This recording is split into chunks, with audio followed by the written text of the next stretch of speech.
Look about some changes I just made.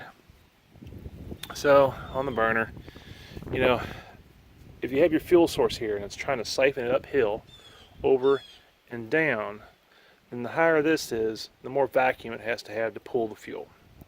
So that's not too big of an issue when you're dealing with diesel fuel or kerosene.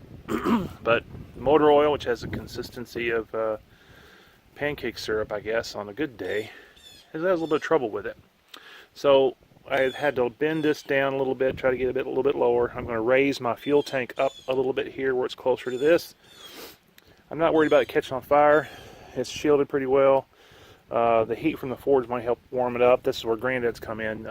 I got a feeling that in the wintertime I will have to preheat my oil using like a aquarium heater or something, I would imagine.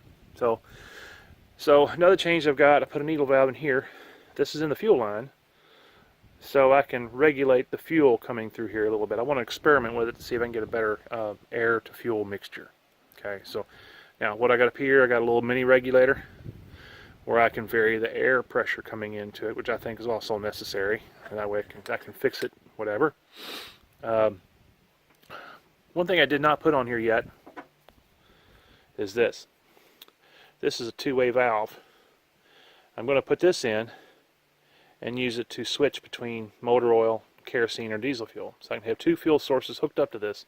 I can start it with one, switch it over to the other. That way you won't see me pulling a hose out and getting crap all over the place before it gets fired up again, which I've done every single time, because if you can't really start this thing on used motor oil, it's too difficult to light. So I have to get it preheated first and then switch it over.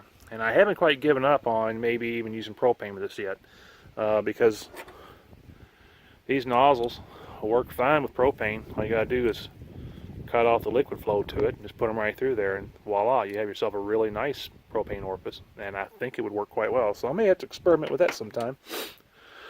So mayhaps when I'm all said and done, we'll have a possible 3 different fuels I can use.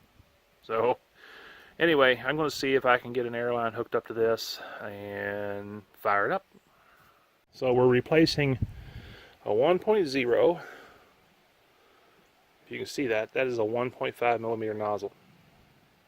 You can almost see it. I got enough soot in there where you can read the 1.5 millimeter. The one that was in there before was a 1 millimeter.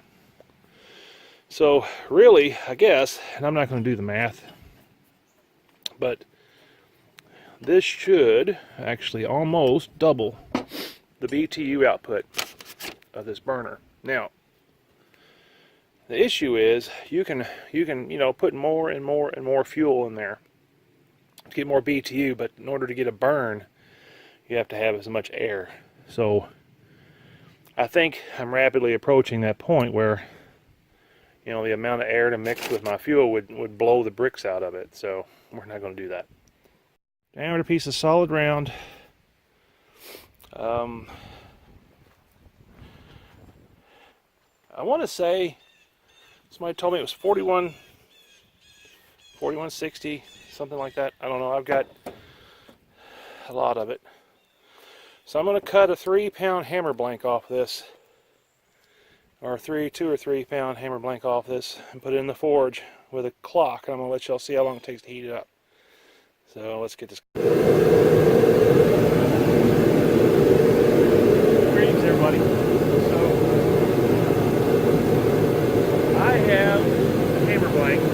This is 1.5 inch diameter.